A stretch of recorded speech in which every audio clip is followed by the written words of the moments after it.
이상화의 시편 시인에게를 공부하기 전에 먼저 일제강점기 문인의 특징을 시로 하는 인생공부 송희복의 서정 12평. 안녕하십니까, 송희복입니다. 오늘은 이상화 시인의 시인에게라는 작품을 두고 함께 생각을 해보겠습니다. 그러면 시인에게라고 하는 시 전문을 들어보시겠습니다. 시인에게 이상화. 한편의 시 그것으로 새로운 세계 하나를 낳아야 할 줄 깨칠 그때라야. 시인아, 너의 존재가 비로소 우주에게 없지 못할 너로 알려질 것이다. 가뭄든 논에게는 청개구리의 울음이 있어야 하듯 새 세계란 속에서도 마음과 몸이 갈려 사는 줄 풍류만 나와 보아라. 시인아, 너의 목숨은 진저리 나는 절름발이 노릇을 아직도 하는 것이다. 언제든지 일식된 해가 돋으면 못하며 진들 어떠랴.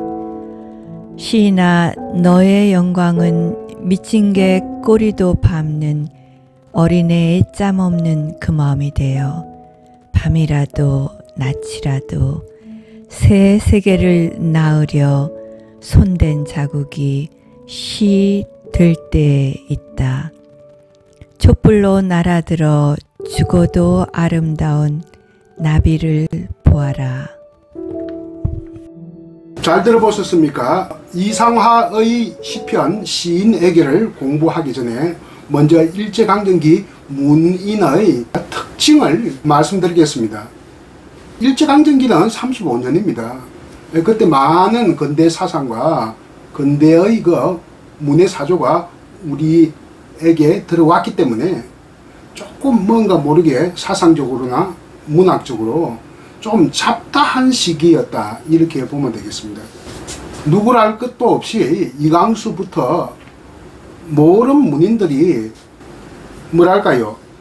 혼재된 사상을 가졌었고 조금 일관성 없는 문학적 신념을 가졌다, 이렇게 일단 이야기할 수 있을 것 같습니다. 그나마 일제 말기 때 좀 개인적으로 활동한 윤동주가 문학적 신념이 좀 일관성이 있었다. 그는 종교적으로는 기독교고 정치적으로는 민족주의자라고 할 수 있겠는데, 시에서는 기독교와 민족주의 의식 같은 것이 별로 많이 반영되어 있지 않습니다. 문학적 신념이 일관된 게 있다면 우리말 사랑하는 어떤 정신, 그것이 조그만의 윤동주에게는 엿보일 뿐, 그 외에는 문학적 신념이 일관된 문인들은 그렇게 많지 않다, 이렇게 보면 되겠고요. 당장 사실주의와 낭만주의는 서로 상충하는 문의 사조인데, 다들 안에 두 가지 요소를 받아들이는 시인과 소설가들이 많았다. 또 계급주의와 민족주의도 뚜렷하게 나누어지는 것이 아니라 서로 좀 섞여 있었다. 통속성과 선민의식도 마찬가지고요. 근대와 탈근대도 약간 뒤죽박죽인 경우도 많았습니다. 그래서 조금 사상적으로 볼 때 일관성이 부족하기 때문에 문학적 신념도 조그만해요. 그런 점이 없지 않다고 볼 수가 있겠습니다. 오늘 공부할 이상화도 마찬가지입니다. 낭만주의적인 시가 있고, 또 계급주의적인 시도 있고, 민족주의적인 시도 있습니다. 이 세 가지가 아마 좀 뒤섞인가 아닌가 생각이 들고요. 낭만주의적인 시가 나의 침실로입니다. 이 나의 침실로는 일제강점기 낭만주의 문학의 기념비와 같은 작품이다. 앞으로 더 평가가 높게 이루어져야 한다.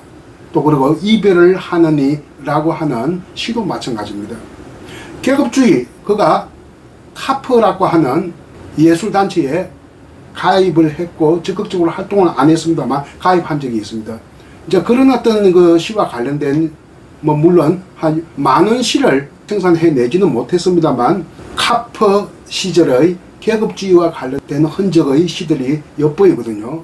빈촌의 밤, 가난한 마을의 밤, 가장 비통한 기욕, 구름막군 뭐 이런 것들 보면 더욱더 시대와의 어떤 불화를 보여주는 그런 작품들이 있다. 또 민족주의적인 그 시라고 하면 빼앗긴더라도 보면 오는가, 이거는 대단한 그저 성취작이죠.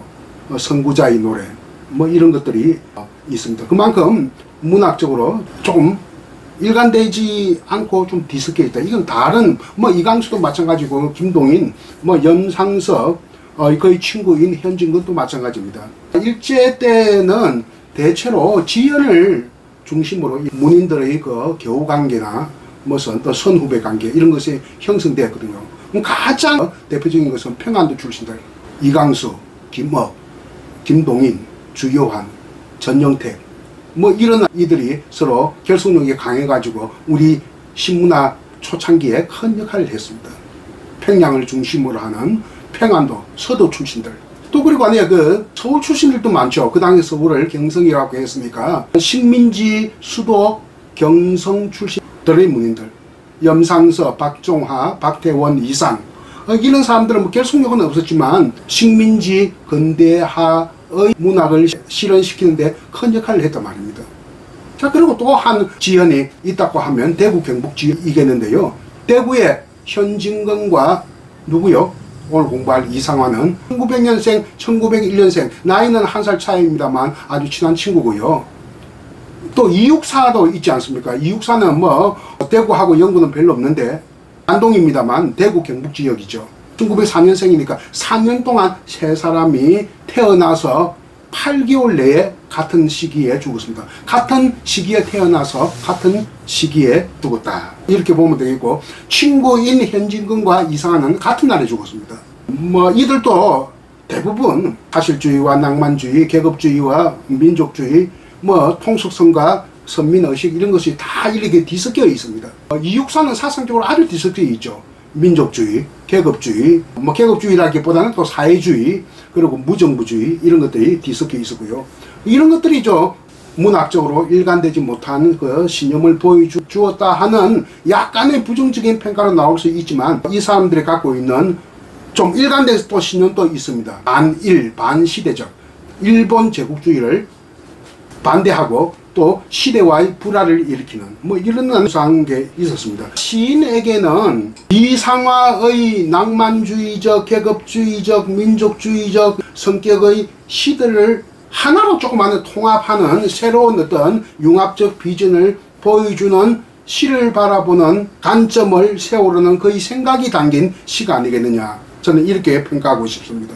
이것은 개벽 68호 1926년 4월호에 발표된 시란 말입니다. 그가 시인으로서 활동하고 이제 아마 한 5, 6년 좀 지나다 보니까 시를 보는 관점이 새롭게 정립되어 갈 때 선 시가 아니겠느냐. 좀 융합의 비전, 통합의 비전, 아이디어 뭐 이런 것들이 제시된, 앞으로 나는 이런 시를 쓰겠다 하는 그 요때 시인이라고 하는 것은 물론 일반적인 의미의 시인일 수도 있습니다만 자기 자신을 두고 이야기할 수도 있거든요. 자기 자신에 대한 시인으로서의 다짐과 같은 시다, 이렇게 보면 되겠습니다. 하나하나 좀 뜯어볼까요? 한 편의 시 그것으로 새로운 세계, 이 새로운 세계가 바로 융합의 비전이 실현될 수 있는 세계입니다. 좀 통합된 세계라고 할 수 있겠죠. 뭐 이때까지 사실성과 낭만성, 계급성과 민족성, 근대와 반근대 뭐 이런 것들이 서로 안에 조그마한 그 흩어져 있는, 분리되어 있는 뭐 이런 것을 아우를 수 있는 좀 큰 틀의 어떤 세계가 바로 새로운 세계가 되겠죠. 새로운 세계 하나라고 했으니까 이 하나가 가지는 뭐랄까요, 원만 방정함, 융합적인 것, 통합적인 이상과 같은 것, 새로운 세계 하나, 이 하나라는 것이 아주 의미가 있다고 봅니다. 새로운 세계 하나를 낳아야 할 줄 깨칠 그때라야. 깨치다. 요즘 어느 낱말의 의미라면 깨우치다, 깨어나다 뭐 이런 뜻이 되겠습니다. 깨우치다 하면 조금만의 그 오도의 성격을 가지고 있습니다. 도를 깨우친다 할 때 오도의 성격, 그냥 일반적으로는 깨어나다, 각성, 꿈에서 깨어나다, 미망에서 깨어나다. 이 깨칠이 굉장히 저한테는 의미있게 다가오는 시라고 봅니다. 깨우칠도 아니고 깨칠이라고, 깨치다, 깨칠이라고 했습니다. 무엇을 깨칠? 새로운 세계 하나가 형성되는 것을 깨칠, 깨우칠, 혹은 뭐 깨어날, 각성할, 오도할, 이 두 가지 다 의미가 통합의 의미입니다. 통찰의 의미입니다. 무엇을 통찰하려고 하는 것? 성찰할, 통찰할 그때라야 시인이여 너의 존재가, 이게 자기 자신한테 나는 이야기하는 것이라고 봅니다. 자기는 아직 젊은 시인인데, 대가도 아닌 사람이, 대가도 아닌 시인이, 젊은 청년 시인이 시인이여 하면서 시인이 시인에게 이렇게 감히 어떻게 해야 된다고 말하는 것이 조금 뭔가 교만한 느낌이 있지 않습니까? 그러니까 자기 자신에 대한 어떤 채찍이요, 성찰이요, 통찰을 재촉하고 있는 그런 의미로 나는 보고 싶습니다. 너의 존재가 비로소 우주에게 없지 못할, 반드시 우주에게 있어야 할 너로, 존재로 알려질 것이다. 가뭄던 논에는 무엇이 필요하다? 청개구리의 울음이 있어야 하듯. 청개구리 울음이 있다는 것은, 가뭄에는 청개구리의 울음이 있을 수가 없습니다. 가뭄에 단비가 나야 청개구리의 울음이 있게 되는 거죠. 가뭄의 단비가 바로 이것이 새로운 세계요, 우주입니다. 통합의 비전이 기약되는 우주. 그러니까 조화와 합일의 세계입니다. 그 우주는. 여기까지가 제1원이고요. 제2원은 볼까요? 새 세계란 속에서도, 새로운 세계라고 하는 개념 속에서도 마음과 몸이 달려 사는, 마음과 몸 하는 것은 우리 한자로 표현하면 심신이죠. 심신이 이렇게 분리가 되어 있다. 심신이 분리되어 있으면 절대 새로운 세계, 조화와 합일이 기약되는 우주가 열리지가 않습니다.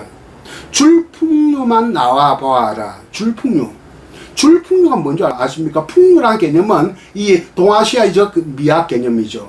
대체로 풍류라고 하면 중국에서는 시문을 말합니다. 시와 문장, 또 서예, 뭐 이런 것을 말하고요. 우리나라에서는 풍류라고 하면 가장 중요한 것은 바로 음악입니다. 일본은 풍류라고 하면 춤이에요. 춤과 무슨 꽃꽂이 같은 것들, 이런 것을 풍류라고 합니다. 또 풍류는 남녀 관계도 풍류라고 합니다. 이 동아시아 전체에서 중국, 일본, 한국, 지금도 재판용으로 옛날에도 있었습니다만, 옛날 명성시대도 있었습니다. 지금도 중국에서는 남녀가 불륜을 저질러서 무슨 재판을 받는다. 이것을 뭐라고 하느냐? 풍류공안이라고 합니다. 우리나라에서는 보통 내연 사건 이렇게 이야기하겠죠. 풍류공안이라고 하듯이 이 남녀관계, 또 조그만 비정상적인 남녀관계, 그것을 풍류라고 하죠. 선비가 기생하고 놀아나는 것도 풍류라고 하듯이요.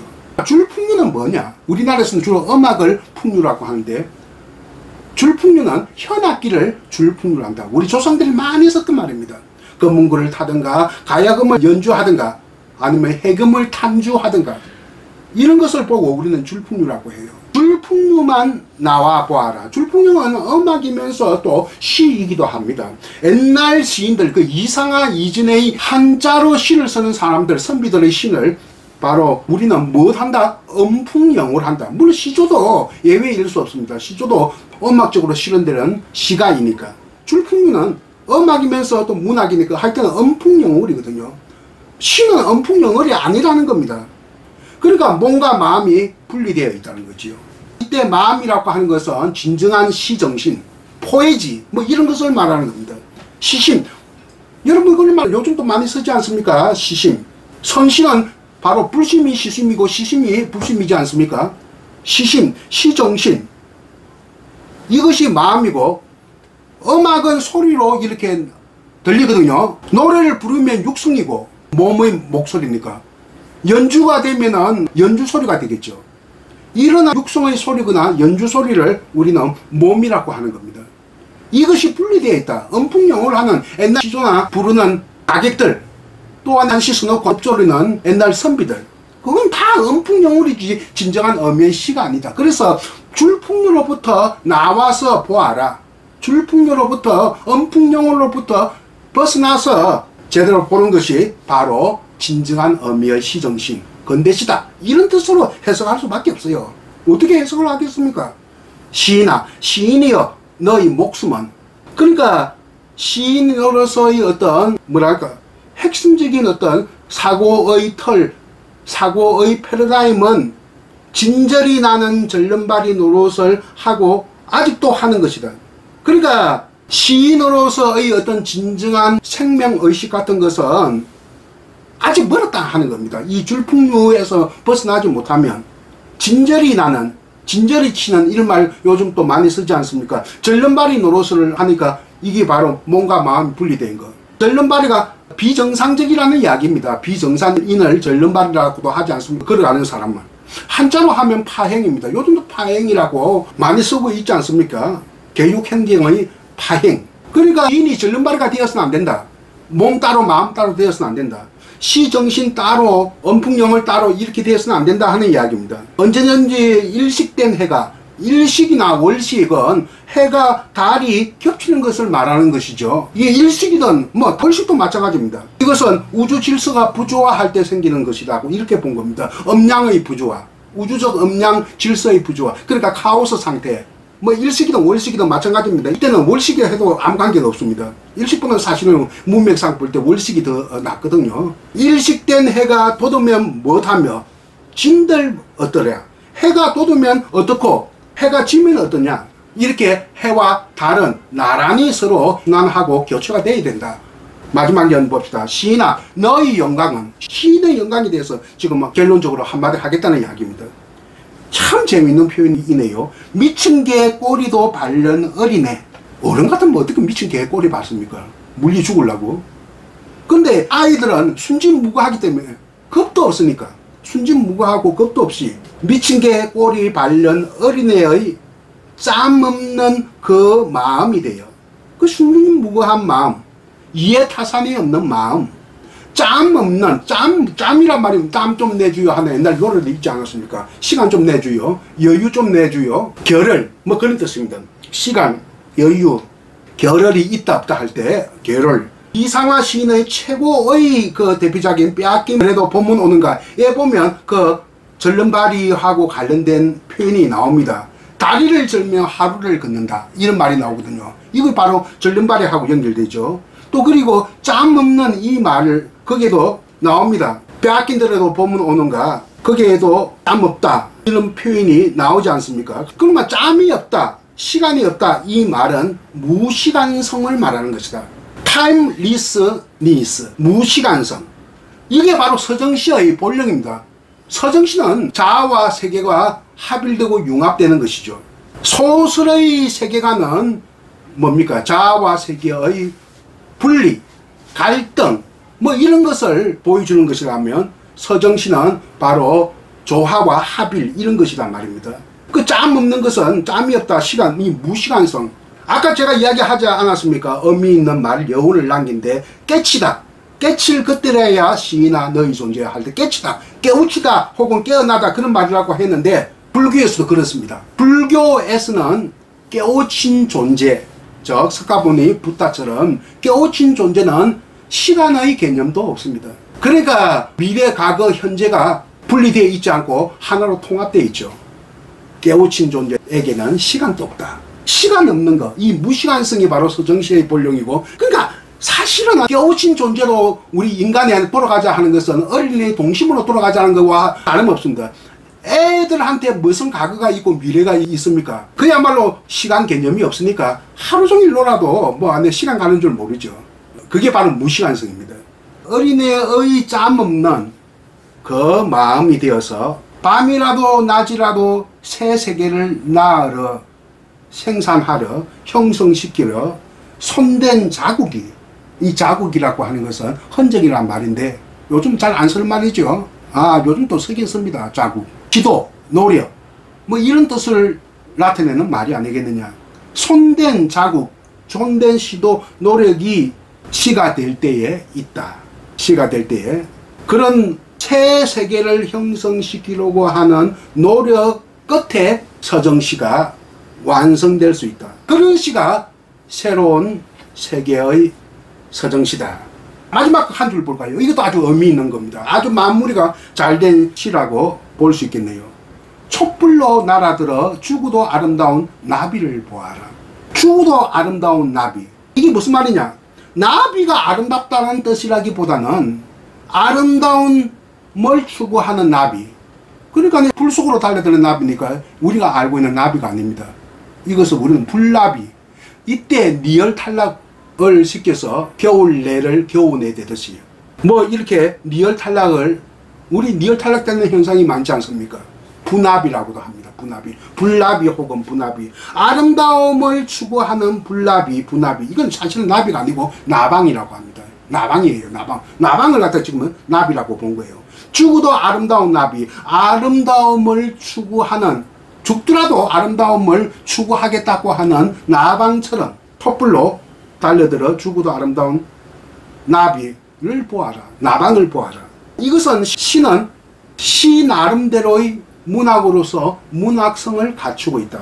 자기는 민족을 위한 저항도 일삼아 보고 3.1 운동도 참여도 해보고 카프에 가입도 해보고 여러 가지 것을 해봤지만 또 낭만주의적인 시로 써봤지만 결국은 시는 시 나름대로의 문학성 내지는 시성을 갖추고 있다. 그 아름다움은 결국 아름다움이 아니겠느냐. 아름다움은 우주적 조화와 질서의 세계 뭐 이런 관점을 새롭게 제시했는데 또 이육사하고 비교를 한번 해봅시다. 이육사. 그는 이육사처럼 해외 망명해서 독립운동을 하지도 않았고 물론 자기도 감옥에 왔다 갔다 했지만 고향에 머물면서 교육자로서 교육에 헌신했습니다. 그러나 위암에 걸려서 이른 나이에 죽게 되는데 그때 교남학교 영어 선생으로 근무하면서 학생들에게 권투 지도를 했습니다. 복싱 지도를 했어요. 그 자신도 권투 선수였다고 합니다. 아마추어 권투 선수겠지요. 그 당시에 프로가 있었겠어요. 그때 학생들에게 권투를 가르치면서 꼭 하는 말이 있어요. 식민지 지배를 받는 약소 민족은 주먹이라도 세야 된다. 해서 권투 지도를 했는데 이육사처럼 해외에 나가서 망명을 해서 독립운동을 격렬하기는 하지 않았지만 국내에서 학생들을 지도하고 민족의식을 고야하는 일을 했기 때문에 시인으로서 그 이후에 어떤 새로운 비전을 제시할 근데 시를 더 이상 쓰지 못하고 또 아쉽게 이른 나이에 세상을 떠났다는 것은 지금 우리의 입장에서 볼 때 아주 아쉬운 그가 사상적으로 또 여러 가지 혼재되어 있어도 한 가지는 지향점이 있었다.